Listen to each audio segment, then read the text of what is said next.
Headlines प्रायोजक राजयोग paints, आनंद तुमचा, रंग आमचा.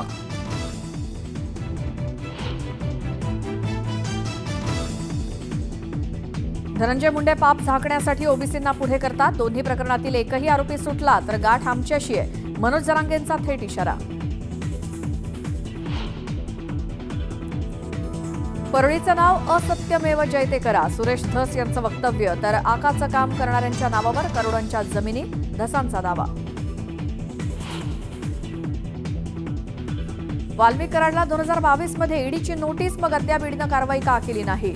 सुप्रिया सुळेंचा सरकारला सवाल. तर कराड लाडकी बहीण योजनेचा परळी तालुका अध्यक्ष असल्याचाही दावा. उपमुख्यमंत्री अजित पवारांची दुपारी 4 वाजता पत्रकार परिषद. संतोष देशमुख हत्येप्रकरणी सरकारवरती झालेल्या आरोपांवर अजितदादा काय बोलणार, याकडे अवघ्या राज्याचं लक्ष.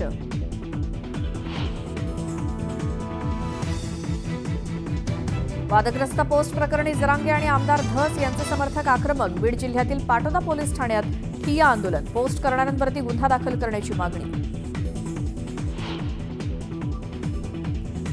वांद्र्यात भरतनगरमधील एसआरएच्या कारवाई विरोधात ठाकरे गटाचं आंदोलन. आंदोलनात वरुण सरदेसाईसोबतच कार्यकर्ते सहभागी.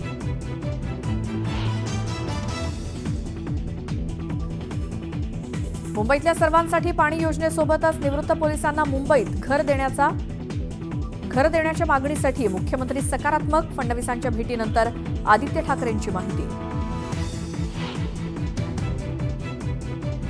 पुण्यातील शुभदा कोदारेच्या हत्येची घटना सीसीटीव्हीत कैद. आर्थिक वादातनं हत्या केल्याची माहिती. हत्येचं सीसीटीव्ही फुटेज समोर.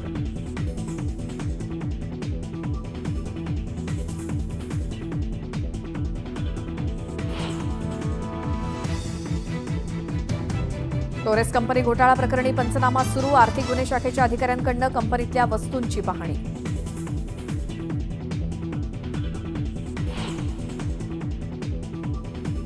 पुण्यामध्ये येरवडा जेलमधून सुटल्यानंतर मोकातील आरोपीनं काढली रॅली. येरवडा बाजारात परिसरातून काढलेल्या रॅलीचा व्हिडिओ व्हायरल. गुंडांना कुणाचा धाक राहिलाय की नाही, असा नागरिकांचा सवाल.